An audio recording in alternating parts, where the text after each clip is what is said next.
तो फ्रेंड्स, आप लोग को स्वागत है मेरे इस चैनल में। आप लोग अभी तक मेरे इस चैनल को सब्सक्राइब नहीं किए हैं तो सब्सक्राइब करें, लाइक करें और ज़्यादा से ज़्यादा शेयर करें।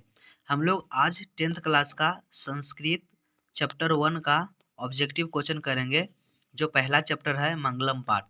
ठीक है, हम लोग हर सब्जेक्ट का चैप्टर वाइज ऑब्जेक्टिव हम लोग कर रहे हैं। तो इस चैनल के माध्यम से आप लोग चाहते हैं कि ऑब्जेक्टिव क्वेश्चन आप लोग को भी कराया जाए, तो आप लोग इस चैनल से जुड़ जाइए, क्योंकि हम लोग उसी प्रकार के ऑब्जेक्टिव क्वेश्चन करा रहे हैं जो बिहार बोर्ड हर साल पूछा करता है।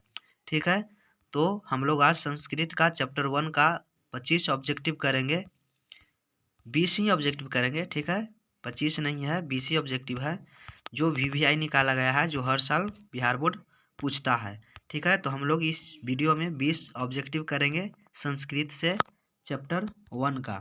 ठीक है, तो संस्कृत जो है उसमें से 50 नंबर ऑब्जेक्टिव पूछा जाता है और 50 नंबर का सब्जेक्टिव, यानी टोटल जो होता है संस्कृत का वो टोटल 100 नंबर का पूछता है। ठीक है, तो आप लोग चाहते हैं कि ऑब्जेक्टिव 50 में 50 सही हो, तो आप लोग मेरे इस चैनल के द्वारा जुड़ जाइए और जो भी बताया जा रहा है उसका लाभ उठाइए। ठीक है, तो चलते हैं आज के क्वेश्चन पे। तो पहला चैप्टर से ऑब्जेक्टिव हो रहा है मंगलम पाठ। तो आज का क्वेश्चन है, पहला है उपनिषद के रचनाकार कौन है? बतलाइए, उपनिषद है उसका रचनाकार कौन है? महात्मा विदुर, महर्षि वाल्मीकि, महर्षि देवव्यास, महर्षि वेदव्यास, कालिदास। तो बतलाइए इनमें से वेदव्यास क्या है? उपनिषद है ना, उपनिषद का रचना कौन है? तो वेदव्यास है। ठीक है, महर्षि वेदव्यास। तो इसका राइट आंसर सी हो जाएगा। आप लोग चाहते हैं इस तरह से वीडियो आप लोग को हर सब्जेक्ट का चैप्टर वाइज मिले, तो मेरे चैनल से जुड़ जाइए, बिल्कुल फ्री में ही। ठीक है, सारे ऑब्जेक्टिव को कराया जा रहा है, इसमें किसी प्रकार की कोई फी नहीं लग रही है, तो आप लोग लाभ उठाइए। अगला क्वेश्चन है, मंगलम पाठ के रचनाकार कौन है? मंगलम पाठ जो है उसका रचनाकार कौन है? तो इसका राइट आंसर हो जाएगा महर्षि वेदव्यास। ठीक है, वेदव्यास जी हैं जो मंगलम पाठ के रचयिता हैं। अगला है, मंगलम पाठ में कितने मंत्र संकलित हैं? तो हम लोग जानते हैं कि मंगलम पाठ है उसमें 5 मंत्र पढ़ना है हम लोग को। ठीक है, इसका राइट आंसर सी हो जाएगा। चलते हैं अगले नंबर क्वेश्चन पे। 4 नंबर है, अनु से छोटा कौन है? बताइए कि अनु से भी छोटा किसे कहा गया है? तो बतलाया गया कि आत्मा है वो अनु से क्या है? छोटा है ना, सूक्ष्मतम है। अगला है 5 नंबर क्वेश्चन, किसकी जय नहीं होती है? बतलाइए इसमें से किसका है जो जय नहीं होता? जय यानी कि जीत किसका नहीं होता है? तो असत का कभी भी जय नहीं होता है, तो इसका राइट आंसर असत हो जाएगा, यानी कि बी।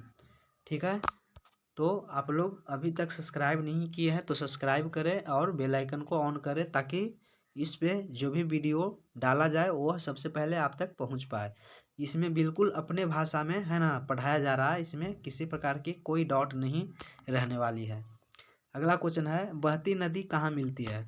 तो बहती नदी है वह सारी नदी जाकर कहाँ मिलती है? तो समुद्र में मिलती है। इसका राइट आंसर सी हो जाएगा।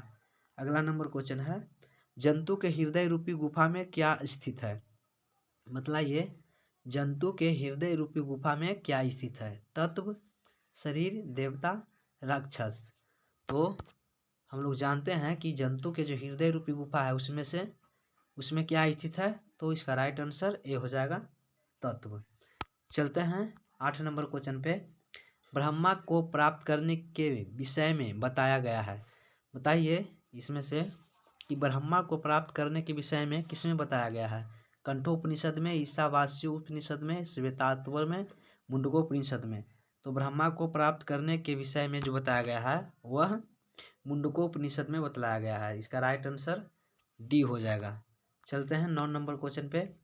देवलोक का मार्ग किससे प्राप्त होता है? तो देवलोक का मार्ग है वो हमेशा सत्य से प्राप्त होता है ना, सत्य के राह से देवलोक की प्राप्ति होता है। 10 नंबर क्वेश्चन है, सत्य से क्या प्राप्त होता है? तो सत्य से है वह देवलोक प्राप्त होता है। ठीक है, इसका राइट आंसर सी हो जाएगा। 11 नंबर क्वेश्चन है, मृत्यु को वश में कौन कर लेता है? मतलब ये मृत्यु को भी वश में कर लेता है वह है विद्वान। जो विद्वान होते हैं ना वह अपने ज्ञान से मृत्यु को भी वश में कर लेते हैं। चलते हैं 12 नंबर क्वेश्चन पे, किसकी जय नहीं होती है ना। तो किसकी जय नहीं होती, तो असत्य की जय कभी नहीं होती। अब किसकी जय होती है, तो वह सत्य की, है ना। अगर जय बोलेगा तो सत्य का होता है, अजय बोलेगा यानी कि जिसकी जय नहीं होती उसे असत्य होता है, असत्य बोला जाता है। अगला क्वेश्चन है, उपनिषद में किसकी महिमा वर्णन किया गया है। बताइए उपनिषद में किसकी महिमा का वर्णन किया गया है। तो हम लोग जानते हैं कि जो परम पुरुष हैं उनकी ही महिमा का वर्णन किया जाता है। राइट आंसर डी हो जाएगा। अगला है 14 नंबर, उपनिषदों की संख्या होती है। तो उपनिषद जो है वह 108 है। Right answer B. चलते हैं अगले नंबर क्वेश्चन पे। आत्मा के गूढ़ रहस्य की किससे व्याख्या की गई है। आत्मा के गूढ़ रहस्य की किसमें व्याख्या की गई है ना। आत्मा का जो रहस्य है उसका व्याख्या किसमें किया गया है। तो आत्मा के गूढ़ रहस्य की जो व्याख्या है वो किसमें, कंठोपनिषद में, ईशावास्य में, श्वेताश्वर में, मुंडकोपनिषद में, है ना। तो इसका राइट आंसर बतलाइएगा क्या होगा आत्मा की। चलते हैं, अच्छा 15 नंबर क्वेश्चन है ना। तो कह रहा कि आत्मा के गूढ़ रहस्य की किसमें व्याख्या की गई है। तो इसका राइट आंसर होगा वो हो जाएगा ईशावास्य उपनिषद। ठीक है, आत्मा के गूढ़ रहस्य की जो वर्णन है वह ईशावास्य उपनिषद में किया गया है। 16 नंबर क्वेश्चन है, परमात्मा की महिमा का वर्णन किसमें किया गया है। परमात्मा का महिमा का वर्णन किसमें किया गया है, वो श्वेताश्वर में। ठीक है, श्वेताश्वतर में, क्या है, श्वेता और श्वेतर में। चलते हैं अगले नंबर क्वेश्चन पे। 17 नंबर है कि ज्ञानी लोग और अज्ञानी लोग में अंतर किसमें बताया गया है। बतलाइएगा कि ज्ञानी और अज्ञानी लोगों में जो अंतर बताया गया है वो किस उपनिषद में बताया गया है। तो वह अंतर जो है श्वेताश्वर में। ठीक है, श्वेता अश्वत्वर में बताया गया है ज्ञानी और अज्ञानी का अंतर। 18 है, सत्य का मुख किससे ढका हुआ है। सत्य का मुख किससे ढका हुआ है। तो सत्य का जो मुंह है वह हिरण्मयन पात्रण से ढका हुआ है। अगर हिरण्मयन पात्रण नहीं रहता तो उसका आंसर सोना हो जाता, लेकिन यहाँ पे सोना नहीं दिया गया है तो हिरण्मयन पात्रण। ठीक है, हिरण्य पात्रण। चलते हैं 19 नंबर क्वेश्चन पे। सत्य का खजाना कहाँ है। बताइए, पृथ्वी लोक, नरक लोक, देवलोक, कोई नहीं। तो सत्य का जो खजाना है वह देवलोक में है। ठीक है, चलते हैं लास्ट क्वेश्चन है 20 नंबर।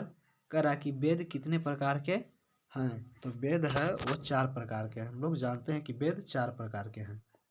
तो यह था आज संस्कृत का VVI ऑब्जेक्टिव, जो टोटल 20 ऑब्जेक्टिव हैं चैप्टर 1 का मंगलम पाठ का। ठीक है, और हम लोग को पता है कि संस्कृत में टोटल 100 नंबर का एग्जाम में पूछा जाता है, जिसमें से 50 होता है ऑब्जेक्टिव होता है और 50 जो होता है वह सब्जेक्टिव होता है। बोले तो टोटल मिला के 100 नंबर का पूछा जाता है। तो अब वो चाहते हैं कि 50 में से 50 सही हो।